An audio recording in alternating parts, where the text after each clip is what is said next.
നിങ്ങളുടെ ഇഷ്ട പരമ്പരകൾ എക്സ്ക്ലൂസീവായി സൺ നെക്സ്റ്റ് ആപ്പിലൂടെ തികച്ചും ഫ്രീ ആയി ഇപ്പോഴേ ആപ്പ് ഡൗൺലോഡ് ചെയ്യൂ.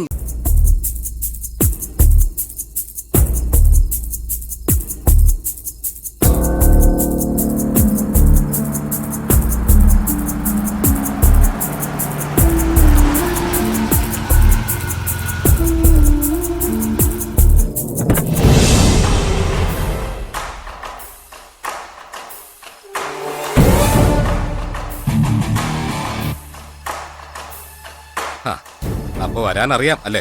സർ, എനിക്ക് ഒരു മനസ്സറിവുള്ള കാര്യമല്ല ഇത്.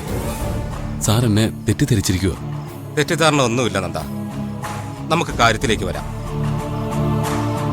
ശരിക്കും നന്ദനും ശരണിയും തമ്മിൽ അടുത്തിടെയായി നല്ല സുഖത്തിലല്ല അല്ലേ?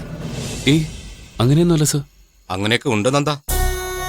നന്ദന്റെ ഭാര്യയല്ലേ ശരണ്യ? എന്നിട്ടും ശരണ്യയുടെ മിസ്സിംഗുമായി ബന്ധപ്പെട്ട് ആദ്യം ഒരു പരാതി തന്നത് അവരുടെ സീനിയർ വക്കീൽ സ്വാമിനാഥൻ സാറാണ്. അതെന്താ അങ്ങനെ? അത് പിന്നെ താൻ മദ്യപിക്കോ? എടോ നന്ദ, തന്നോടാ ചോദിച്ചത്. താൻ കള്ളുകുടിക്കോന്ന? വല്ലപ്പോഴും. കുടിക്കുമോ എന്നേ ചോദിച്ചുള്ളൂ. വല്ലപ്പോഴും ആയാലും കള്ള് കള്ളല്ലാതാകുമോ? അല്ല, താൻ മദ്യപിച്ച് വഴക്കുണ്ടാക്കാറുണ്ടോ? ഇല്ല. മദ്യപിച്ച് ശരണ്യെ ഉപദ്രവിച്ചിട്ടില്ലേ താൻ? മാനസികമായും ശാരീരികമായും? ഇല്ല, അങ്ങനെയൊന്നും ഉണ്ടായിട്ടില്ല. ഉണ്ടായിട്ടുണ്ടെന്ന് ഞാൻ പറഞ്ഞാൽ തനിക്ക് അങ്ങനെ അങ്ങ് നിഷേധിക്കാൻ പറ്റുമോ?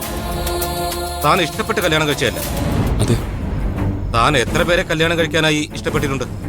സാർ എന്താ ഇങ്ങനെയൊക്കെ ചോദിക്കുന്നത്? അപ്പൊ എന്റെ ചോദ്യമാണ് മോശം അല്ലേ? എന്നാ താൻ തന്നെ പറ. ചോദിക്കാതെ തന്നെ പറ. എന്താ സംഭവം?